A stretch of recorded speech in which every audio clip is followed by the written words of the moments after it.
risk.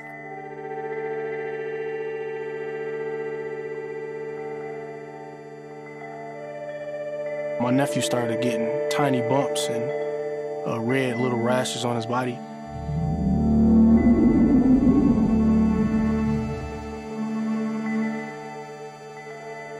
The principal kept saying, don't wash your hands if you have a cut.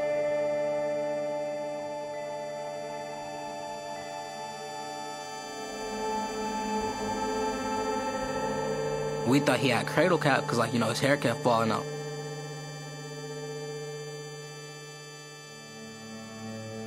They kept taking him back to the doctor.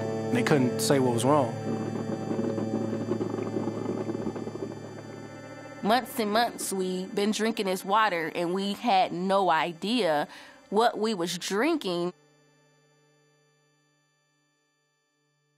You can't really get around it.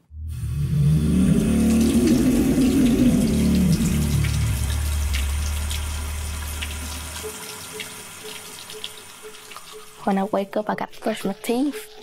Taking a bath, washing your hands, washing dishes.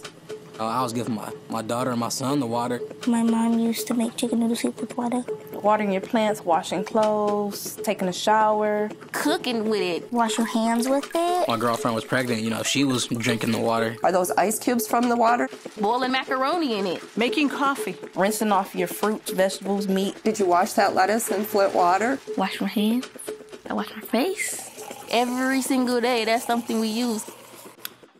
Every single day. It is. There you go. You know, generally I have not been doing stunts here, but, you know. And this used a filter.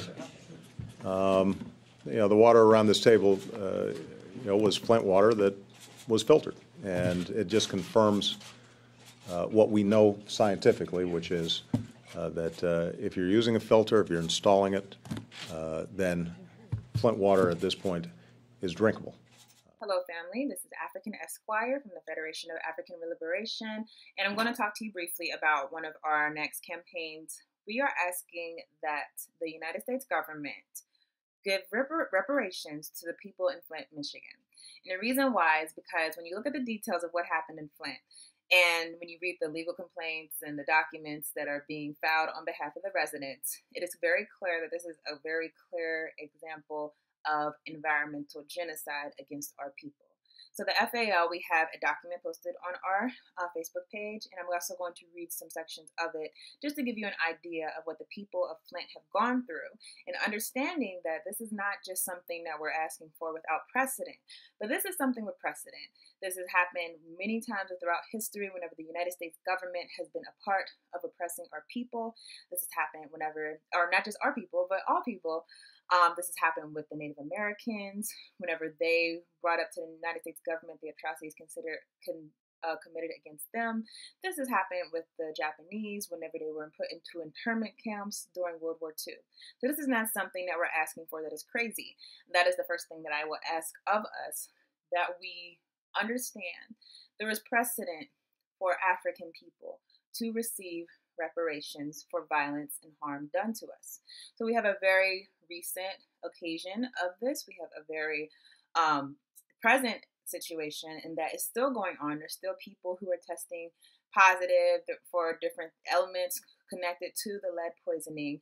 There are still women who are dealing with fertility issues from the lead poisoning of their people. So keeping in mind as I read this, that this is not something that's crazy and far-fetched, but that the United States government owes it to its citizens whenever they have participated in something that essentially could have destroyed them, that they actually do to provide some type of reparations. And I will list some of the types that we are asking for in the FAO. Now, I'm reading through this briefly, and that is that Flint residents that are 57% of 57% of whom are of African descent have suffered insurmountable damages to their health due to the intentional acts taken by Michigan state officials, most notably those in the Michigan Department of Environmental Quality and other Governor Rick Snyder's administrations who knowingly exposed the Flint residents to highly toxic water. In addition, the United States Environmental Protection Agency, or the EPA, failed to abide by its agency mandates when it did not bring emergency action in compliance with Section 1431 upon receiving notice of Flint's water contamination and by failing to provide technical assistance to Michigan, and which was out of compliance with the Safe Water Drinking Act. Now, here are some of the things that the Flint residents have dealt with because of the United States government as well as the Michigan state government failing to take actions to actually correct these issues with the water supply. Flint residents who were exposed to the drinking water experienced numerous health ailments, including high levels of lead in their bloodstreams, higher skin lesions, hair loss, as well as neurological and psychological disorders. Some residents actually succumbed to death from health ailments linked to the water exposure, and Flint women suffered lower fertility rates and higher rates of fetal death. In addition, due to being exposed to lead, Flint children are highly likely to develop developmental delays, learning disabilities, and a decreased IQ. Anytime a government does something, whether it be the state government or the national government, which does not take corrective action to put the state in line with what is happening, what should be happening. Anytime a government takes this type of action and it actually has the effect of decimating an entire population of people, and the government gets to essentially go about business as usual as if this didn't happen, this is a serious human issue. It's a human rights issue. It's an issue that should be brought to the forefront. And so we are asking for reparations for these people. Now, they should be monetary reparations. It should also be reparations in the sense of high quality health care, not no low quality community clinics that are not going to serve the needs of the people, but actually high quality things that could actually help the people to get over these health ailments.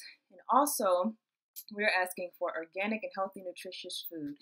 The reason why we are asking that to be given to the children of Flint is because it has been proven that if you are given good food that's actually nutritious, not bottom dollar food, but food that actually will nourish your body, that can actually remediate, if not eliminate, some of the effects that lead poisoning can have on children. All of these things go directly to the cause of the injury. None of them exceeded. Monetary damages, the same way that you would give someone money for pain and suffering that they actually succumb to, and for the fact that the Flint residents actually were paying their water bills for water that was essentially contaminated. So these are all things that go directly to the ill that was done to the people in Flint, Michigan. So we're asking that all organizations of African people and people who are not in organizations, although as usual, we will encourage you to be in an organization of some type, but we're asking for you to support this initiative for the people in Flint, and that you join into this, and that we together can build a coalition to essentially go to the government of the United States and demand that these people receive reparations in the immediate future. So that is all we have for today. Thank you.